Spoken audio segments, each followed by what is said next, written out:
Okay, so here we are in my studio, Bluff Echo Recording. I'm Brenden Robertson. My trade name is BERA. I've been an audio engineer since the early 2000s when I started a company in high school called Livewire Sounds Inc. Today we're going through what's in my reverb collection. Been wanting to do this video for a while, so we're going to go through. It's going to be like my pro audio gear that I use out on gigs or in this recording studio, as well as some instruments. So here we go. Let's get it up on the screen, shall we? Okay, first thing. By far the nicest guitar I own. Gibson Custom Shop Murphy Lab 1959 reissue. Les Paul Standard reissue, light aged. Southern Fade. Okay. Got this from Ken Stanton Music in Atlanta. Moving on. Gibson Custom Shop 64 Trini Lopez Standard in ebony. Got this for my birthday a couple summers ago at Walt Grace Vintage. Shout out Walt Grace Vintage. Great shop. Next up, Hammond M3 organ. Mine is a 1958. This is not mine pictured. It was my great grandmother's. It's still operational. It's inside my house. We'll put it in the studio upgrade once I increase the square footage. Marshall JCM 900 model 4100 high gain dual reverb 2 channel 100 watt guitar amp head 90s. Great classic Marshall head. I have mine right behind me in the stack there. And I've got a direct solution attenuator to capture it. We'll see that later. Neumann U87 AI Studio. Yep. Proud owner of that mic. All right, let's go to the next page.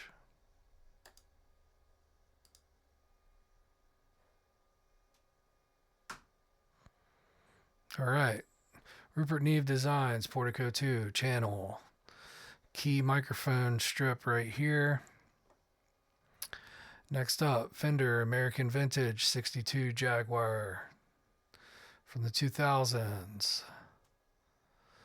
Pretty good guitar. I modded the crap out of this. It's got a 4-way blade switch instead of the little 3 switches right here on the pickup selector. The upper switch controls are disabled,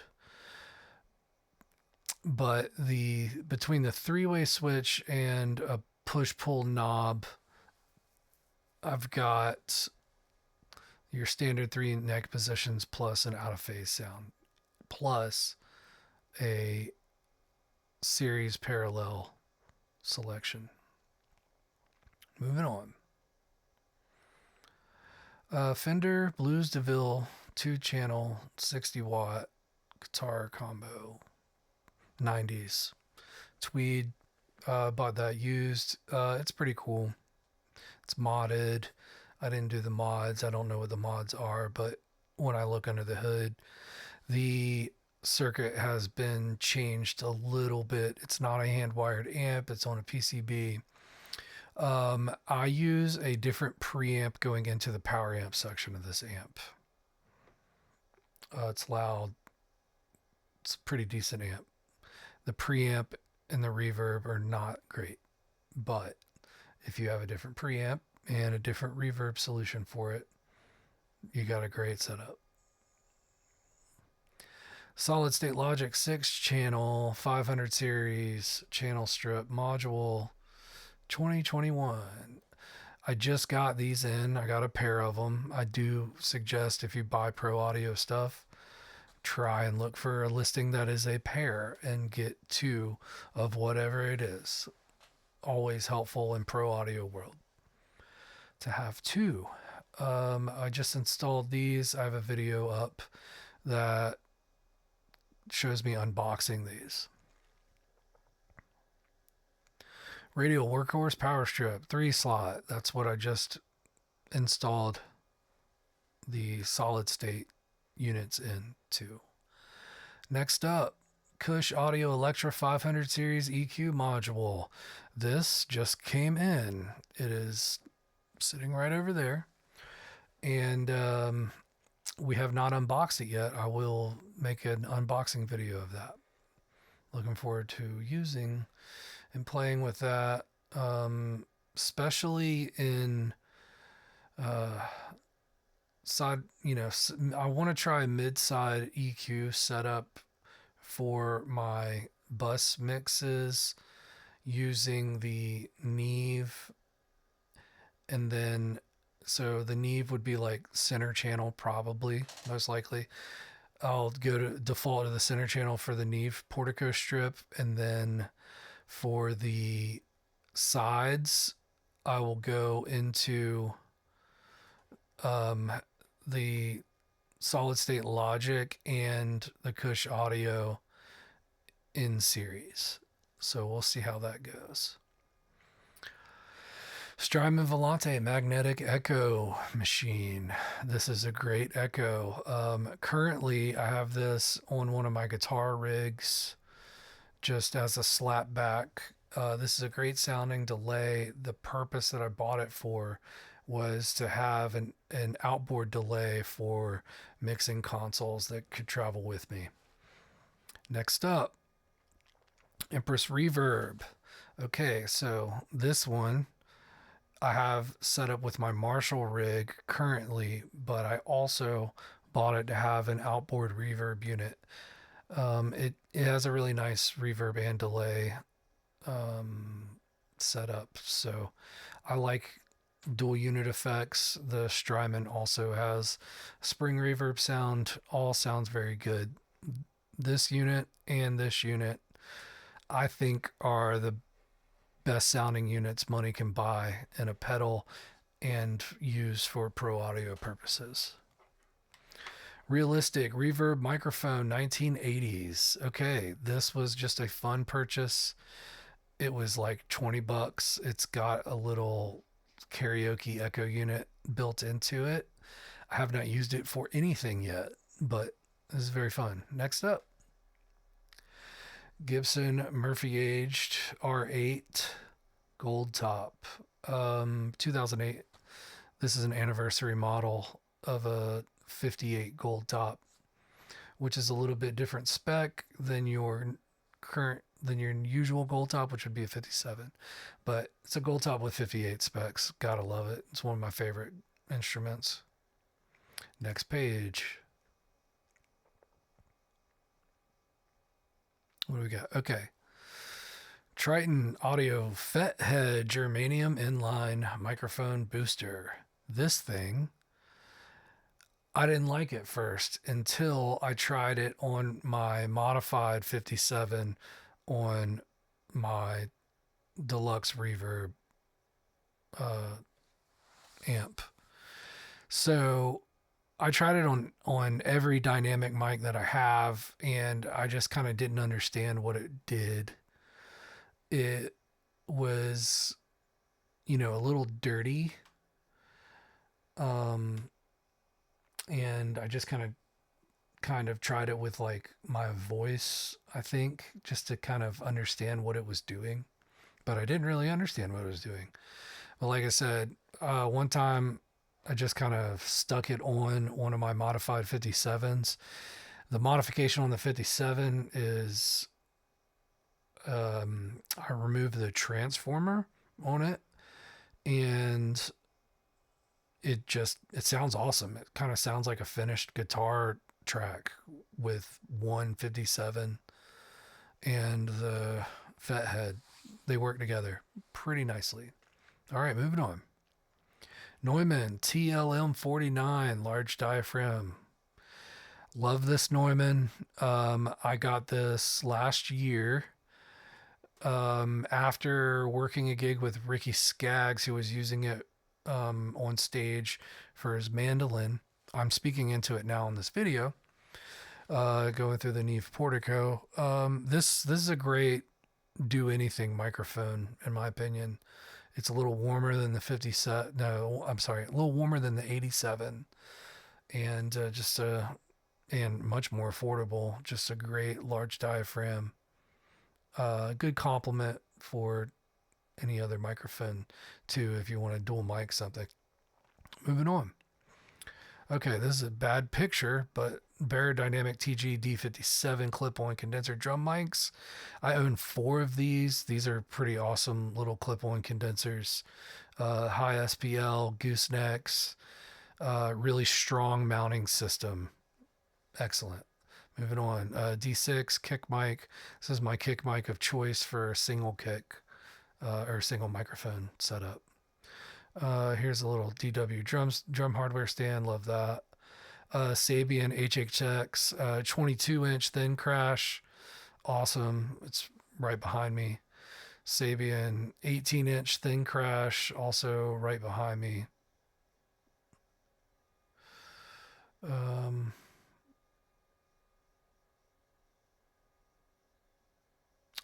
Okay, here we go. Octava MKL 2500 large diaphragm. I love Octava mics. I've got a couple of more other models that I've had basically my whole audio career. But this one in particular, I have miking my keyboard amplifier to get a little, speaker sound. It's a good tube mic. It's very lightweight, so you could put it anywhere. I haven't tried it on too many different things, but it's great for the keyboard amp. Good sound. DW stuff, just drum peripherals, little Gibraltar hi-hat clip. All right, next page. We got the HXX Sabian Complex Performance Cymbal Set. Also, same thing you see right behind me. Love this rich sounding cymbals. They are not super bright. They're not super dark. They kind of do both things. Really good for the studio kit. They like microphones. And the harmonics are not too gongy, if that makes sense. But they're also not super thin sounding. So they've got body, they've got richness, and they've got clarity. They've got everything. They're just not on either extreme of what you could choose cymbal wise. So I really dig them, and drummers really dig them. The drummers that come here end up buying them after. So good for them. Antelope Edge, small diaphragms. I'm using these as overheads right now with I guess in my mixes, they're super duper band passed just to get a certain timbre. They're okay. They're just kind of basic, but they are modeling microphones, so I can, go through the different Antelope models with these mics. They're all right. Moving on. Heil HM Pro Plus. These are like miniature handheld dynamic microphones. They came in a pair also, and I at first had a snare top, snare bottom. I replaced the snare top. Snare bottom still there, works fine. Their size is really nice, and they fit on basic handheld clips, and they're lightweight, so pretty good. Fender Deluxe Reverb. This is interesting because it's doesn't have the details listed here. I need to edit this. Okay, my Fender Deluxe Reverb is an Alessandro handmade and premium upgrade Fender Deluxe. This is like hardware wise on the outside, any regular Fender Deluxe you could buy in the cabinet as far as present day goes, but then all of the guts have been stripped out, and Alessandro from Alessandro Amps rebuilds them and sells them in a hand wired model to his spec, which is very close to the hand wired AB 63 black panel or blackface, however you want to say it. says this is my deluxe, the only deluxe I need. It's great. 2 Notes Torpedo Captor X. This is the one that the attenuator that I have matched with my Marshall. I run it in stereo. I like the way I like the combination with the Marshall just for a modern tone. I have a couple of pedals in line with the Marshall. And those would be the Pack Rat, Boss EQ, and the Empress Reverb. Empress Reverb is actually on the effects loop. Moving on, Focusrite Octoprix Platinum. This is the most recent one that I bought. I bought it because it had the ADAT converters on it. So, just eight preamps with conversion for super cheap. They work great. A lot of drum channels end up going through this. Not bad. D-Drum, T-Kit, Acoustic Pro Triggers. I think you got to have these in a modern studio. I have a kick and snare trigger set up right now, but 2 more toms. I think the pad does 4 plus a hi-hat controller. Yeah, you know what they are. Audix D4 hypercardioid dynamic drum, another D series Audix mic, good for basically anything. I find that this is more like the sound of a 57 but in a hypercardioid pattern. So I have mine on the drum top currently. Rode NTR Active Ribbon. I have 2 of these. These are my room ribbons. I find that these ribbons are excellent for the price. Very good on not close high SPL sources, but anything else where you want a rich natural tone. These are great. Pianos, acoustics, voice, room mics, and for anything, especially drums. These are good. Hard to find sometimes, but snatch them up if you see them.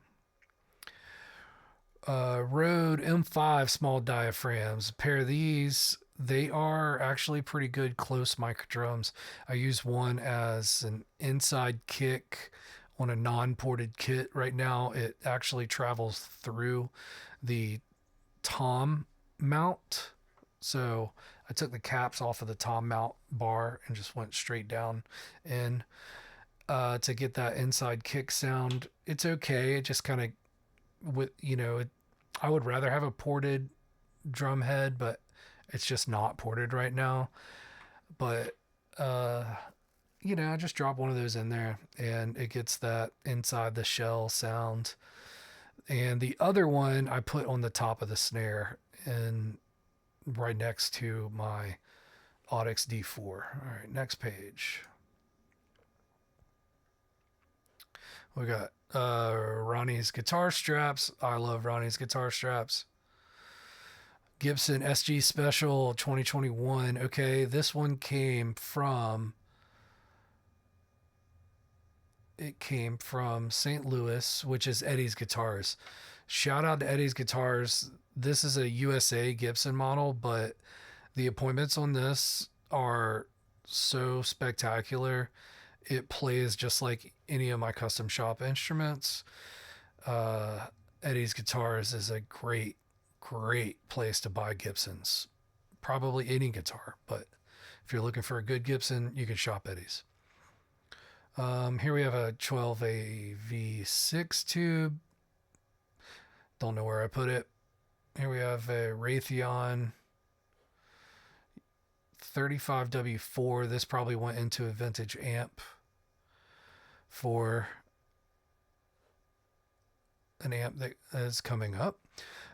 We have a Dan Electro U1 1950s. This one's a 1957. We bought this for my business in Athens, so it's a nice little green room piece. What I really dig about this Dan Electro is the lipstick pickup. It's the only pickup on there. hence the U1 model. That pickup is the best sounding Strat sound for neck, period.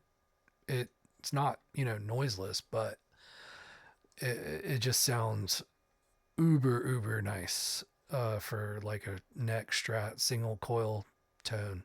It's amazing. Highly recommend. It's played through this amp. It's all original Dan Electro. Model 132 Corporal 1960. So I put one of these tubes in it. That would be the power tube. Maybe this is a preamp tube for it. Anyway, moving on. Kilobyte Delay by Caroline Guitar Company. I use this to delay my bass synthesizer, analog synthesizer, monophonic, super fun companion to that, this Kilobyte Delay. King Tone Guitar Battery Box. You get 4 outs for 1 power input, and you put the 9-volt batteries in the docks there, and just expand your pedal power supply. All parts Vibramate V7 for Gibson Les Paul 2010s. So that just mounts the Bigsby on one of my Les Pauls without drilling into the body. So there's the Bigsby right there. Moving on, we got a Land Devices Domino. This is just a cool fuzzy little distortion kind of thing. It's kind of like an octave distortion. It's not super apparent, but it's just kind of like a good layer to add to a sound source. Here's another Rode NTR. Magnatone Varsity Reverb, dark green. Love this amp. This is a very, very good sounding combo amp. It is basically the closest thing you would compare it to would be like an AC-15, but with reverb. This is a Class A amp. It's got a ceramic speaker, so really good example of a really, really good sounding ceramic speaker. Love this thing. This is more or less the pedal rig, but also is amazing straight in. Okay, Milkman, the amp 50 watt. This is a head pedal. So you get an analog preamp section, but then you get a Class D amp section. So you get 50 or 100 watts out of this power amp Class D, depending on 4 or 8 ohms. And it also comes with a digital reverb and a tremolo circuit that are independently switchable. Now, this thing, while it's an awesome direct solution in the studio, it is an awesome bass preamp, bass DI. And what I do with this would be like turn the treble all the way down, turn the reverb off, turn the tremolo off, and use it as a bass DI. You get a nice AB or ABY 63 Fender circuit straight into a direct solution. Sounds amazing. You can do it with or without the cabinet emulation, which is a fixed sound that you can switch on and off of that. But also this preamp, if I use the Blues DeVille, I'm putting this preamp in front straight into the power amp input on the amp. So use the preamp, reverb, or tremolo on this device, and then using the Blues Deluxe as the amp and cabinet for loud guitar signal. Really good sounding setup. JHS Pack Rat, get all the rats in one. This is on my modern Marshall rig with the attenuator. StewMac shims. I like my Fenders with I like some of my Fenders with these shims. We'll get into that. Actually, we already passed one, so my Jaguar gets a shim.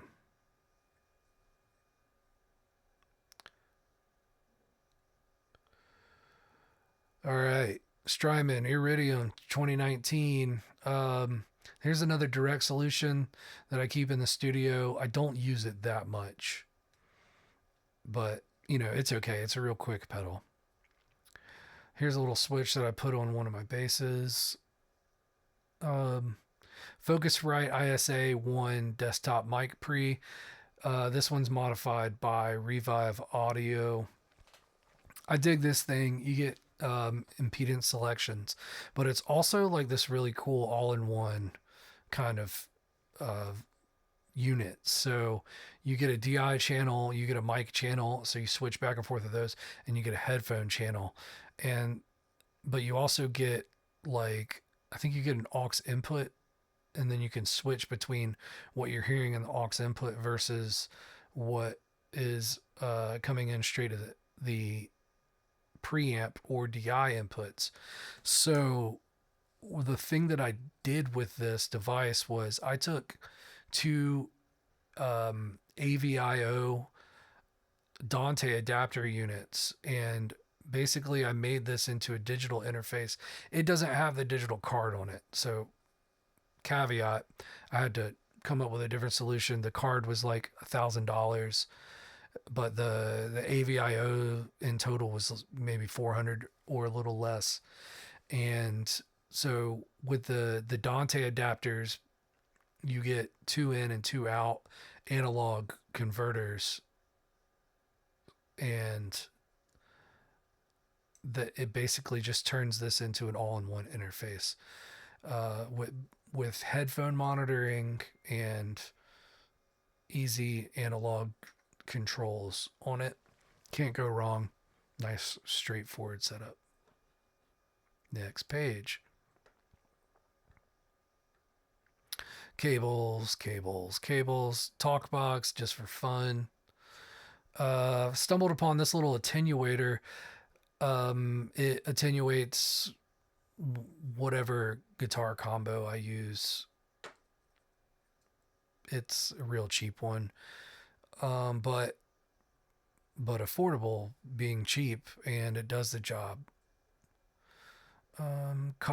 Cockfight, yeah, Electro Harmonics Cockfight, Fuzz Wah. Here's a little pedal mixer. You get 3 effects loops, and then you can mix them. That's on my pedal board. Pisces 17-inch 2000. This thing is just 2002, whatever. It's just a crash on the kit. Pretty decent. This is the only thing I could afford at the time when I needed a new crash. Silvertone H617 custom walnut. Well, the custom walnut part is just the pick guard.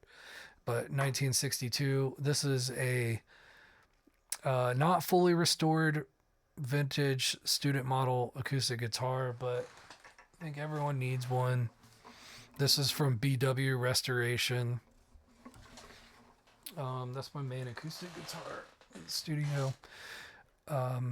It's a beater, but the student guitars have the fat necks on them, and they're super affordable. So I grew up playing classical guitar and bass, so I just came really accustomed to the fat necks, and I don't the thinner necks like basically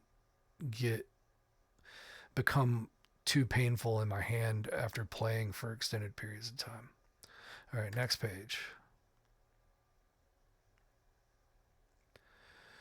All right, we're in cable world. Okay, so this is a specialty cable. It's just a D sub with XLR. This is patch into a patch bay and some other devices. Probably just the outputs from the interface. Expression pedal for the keyboard. Another D sub. Rupert Neve stereo DI. active. Love these things. This is in my gig box for any time I leave the house. And it's just a good stereo DI. Here's a mono version. Got one of those. So a lot of times on the gigs, I just throw those in my box. So I have 3 channels of nice transformer direct boxes. Antelope Audio Orion Synergy Core Thunderbolt Audio. This is my main interface. I like this interface. It's a little complicated, but the sound is good. It offers everything I need. Current setup right now, I get 22 discrete input paths with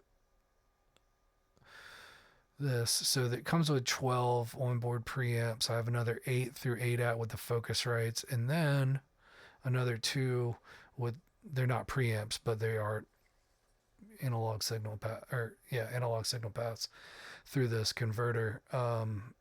Burl B2 Bomber ADC 2-channel converter. This is in the rack with my recorder, and I use this also as the main clock source. Mine also has the Dante interface on it. But this is great for creating a last gain stage. So it has a selector that will go from -12 to -22 dB. And also it's because I'm using it as a main clock. I use it to control my main sample rate. More studio patch cables for the patch bay. Next page. I don't know if the patch bay is on here. Yeah, it is. Okay.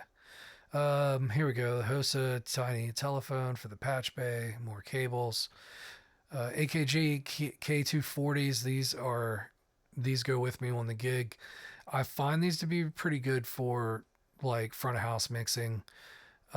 Just in any source where you kind of hear like the speakers, but you need a set of cans. If you need a set of cans, these are good because I mean you hear the ambience and you hear the headphone, but like it's just gives me kind of more of a zoomed in sound on a front of house mix. I don't love headphone mixing for front of house, but like, you know, when you're far away from the speakers, you have an entire medium between you and the speakers. It's called space. And if you want a more microscopic sound to that, you throw the headphones on, it'll get your mix started, and or, you know, you'll be able to hear the detail that you need. The bass doesn't get easily blown out when, you know, in comparison to the loudness that you need and sensitivity when you're using them in a front of house scenario. But I like them. I just upgraded from these for the studio to these, which are the K701s. These are cheap now. Not super cheap, but they're some of the most comfy, lightweight, good feeling headphones for mixing or editing. Highly recommend. Redco R196 D25 PG D25 96 point tiny telephone patch bay. This is part of my analog setup for my studio. Adapter. Yamaha Montage 6. I've never not had a Montage keyboard. This is my third in my lifetime. I only have one at a time. It does everything really well except for maybe sampling and modular synthesis. So you get those units from something else, you know, if that's what you want. But I bought this because of the way it sounds, and I upgraded from a Yamaha S80 from the 90s. Guitar mounts or hangers. Ronnie straps. Shout out to Ronnie straps. He makes my favorite straps, and or he sells my favorite straps for a really affordable price. Gretsch snare 1955. This is a field snare. Right now it's at the Gretsch factory under the supervision of my good buddy Paul. So Paul, shout out to Gretsch, and enjoy the snare. We'll see it whenever it comes back around. Cables. All right, next page. Cables. All right. Tonewood amp. This is a cool little acoustic amplifier that mounts onto your acoustic guitar. I don't use it that much. Keyboard stand. Shims. I shim my Fender Jaguars.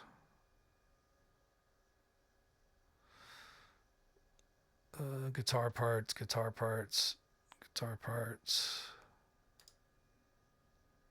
Next page. Gibson ABR1. I put this ABR1 on. This is not the ABR1 I have. Actually, I've found a vintage ABR1, and I put that on my gold top.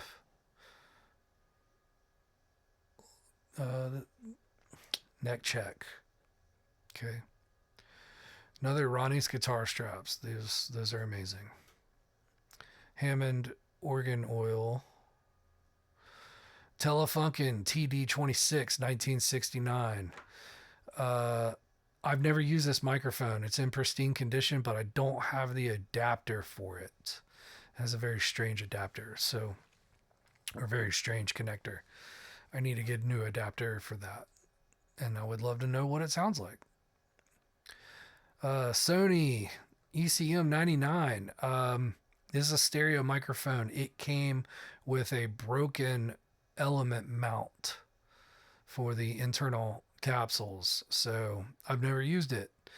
Hopefully it sounds good.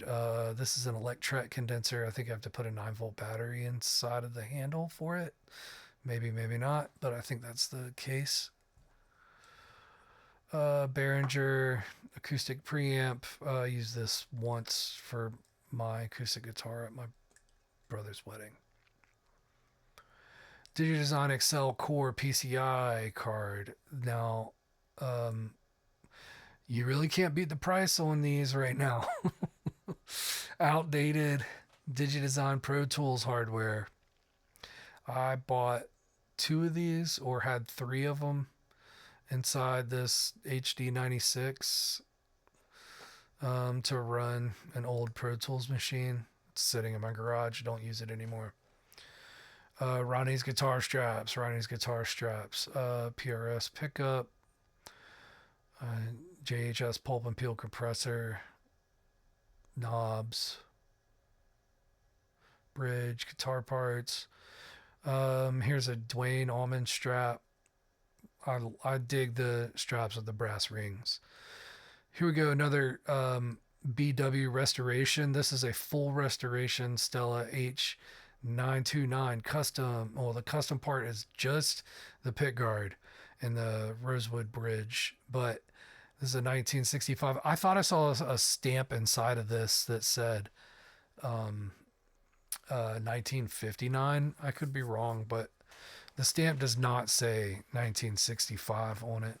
So a little bit of discrepancy there. This guitar from BW Restoration was totally disassembled and unglued and then rebraced. I use it as a open E sound for acoustic slide guitar.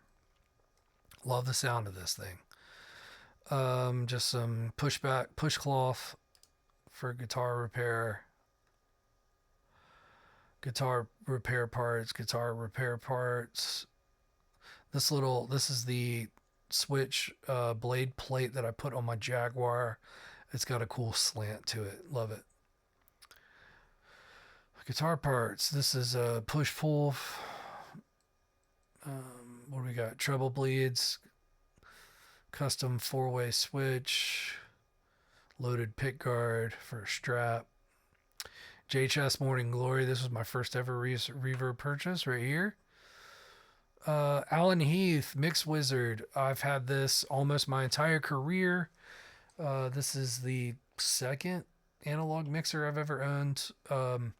Right now it's in my studio as kind of a central analog mixer. It allows me to use any of the preamps, but I have in the post fader aux chain, I've got a stereo compressor unit. So what I do with this is I run parallel compression going into my recording inputs, or just sum things down. So right now I'm summing 2 kick mics in one side of the mixer, and then 3 snare mics pan to the other side of the mixer, and then through the aux chains 3 and 4, I'm running a stereo compressor and bringing that up in parallel, and then those are bust out to each side of the Burl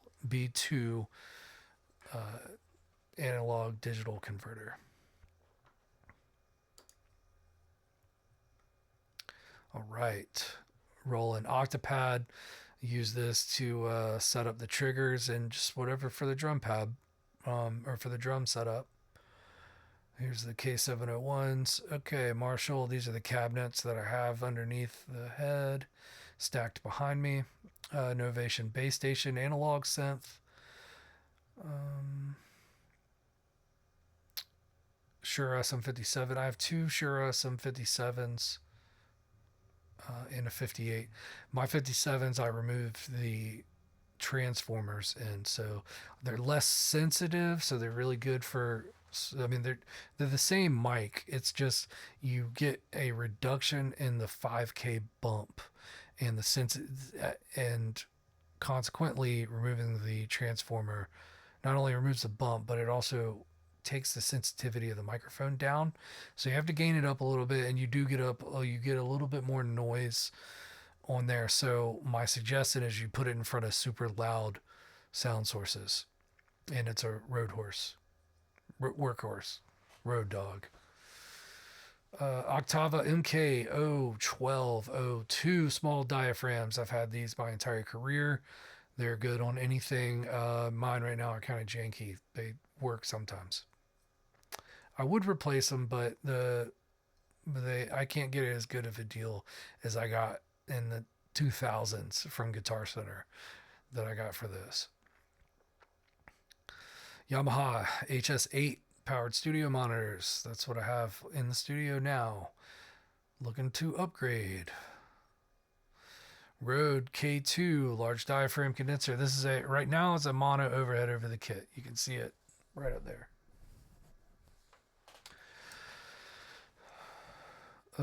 I use that with my 2 Antelope small diaphragm condensers.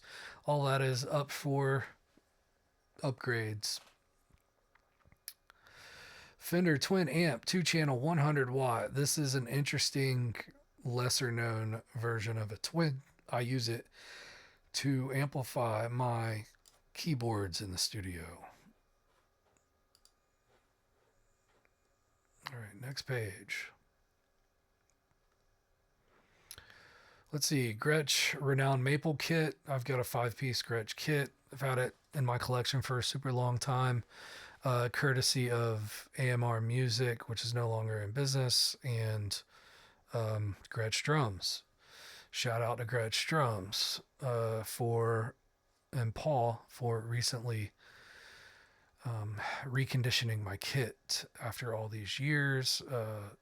I got my kit reconditioned at the Gretsch factory and basically like new, and all tuned up to the Paul special with the non-ported kick.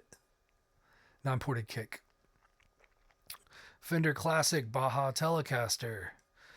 Amazing 50 style Telecaster with mods, custom shop designed. with a 4-way switch, made in Mexico, but probably the best made in Mexico tele you'll ever play.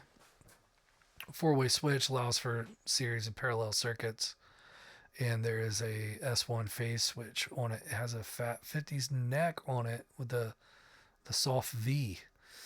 So love that thing. Modulus Quantum 5 from 1999. This was my first pro level instrument. I've had this since the early 2000s. Sire, second generation. This bass is my beater bass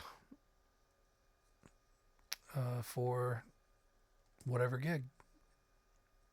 Got it for a rock band. Wish bass, claw, fretless, 4-string, walnut, and purple heart. This is my fretless bass. It's got an EMG humbucker pickup on it, 1 volume knob, and it is signed by Tony Levin and George Porter Jr. Fender FSR player Jaguar HH. Mine is modded. I put a Warmoth neck on it that is made of mahogany with a rosewood fingerboard.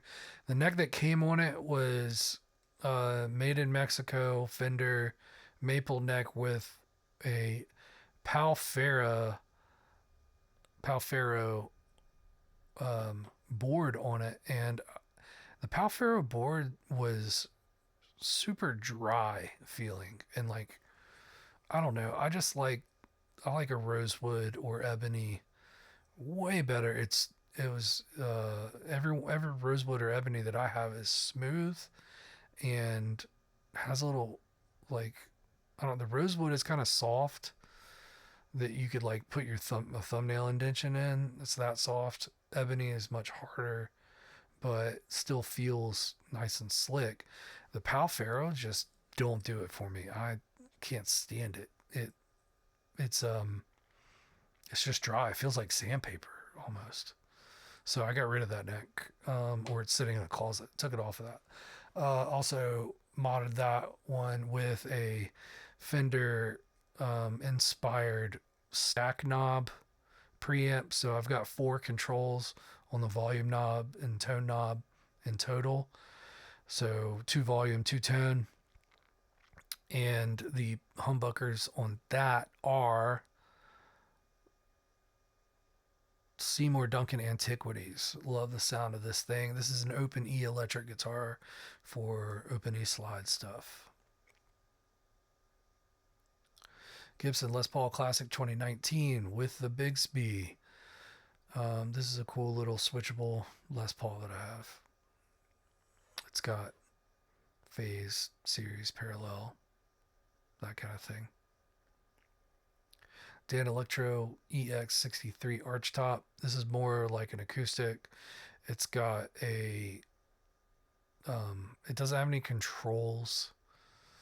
This is not mine pictured. Mine is in a different finish. But it's got a little like piezo element under the bridge. I don't know.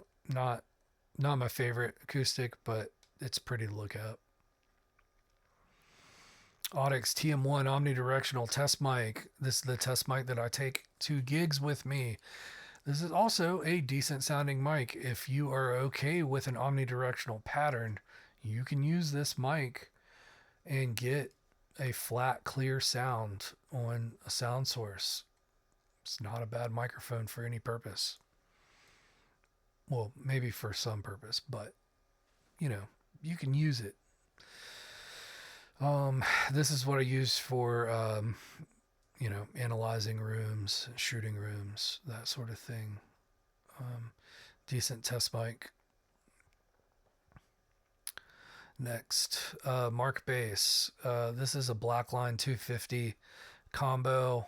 I currently use this as a subwoofer on my studio monitor setup, but this is a great little bass amp. Sounds awesome. Class D amp, super lightweight. It'll play any gig. I've played large stages with this gig. It gets loud. You could plug it into an 8x10, which I've done, and it works great. Even if you just use the speaker on board, it works great. The preamp section, or the input section of this amp, features 1/4 inch and XLR, and it has really nice tone shaping setup on it. So it's a great preamp to have in the studio, especially if you want to shape up a modern bass tone. Highly recommend. Moving on. Last page. What do we got? Okay, another bass amp. Mesa Bookie M6 carbine, 600 watt head. This is just the live setup in my studio with this Ampeg 8x10.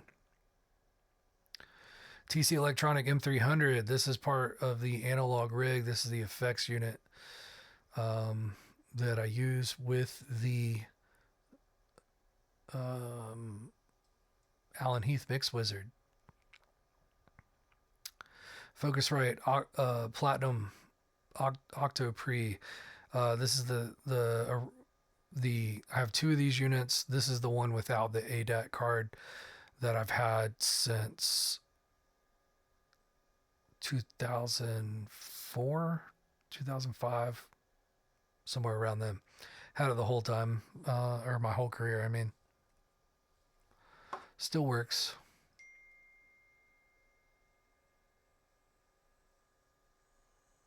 Where are we at now? Okay.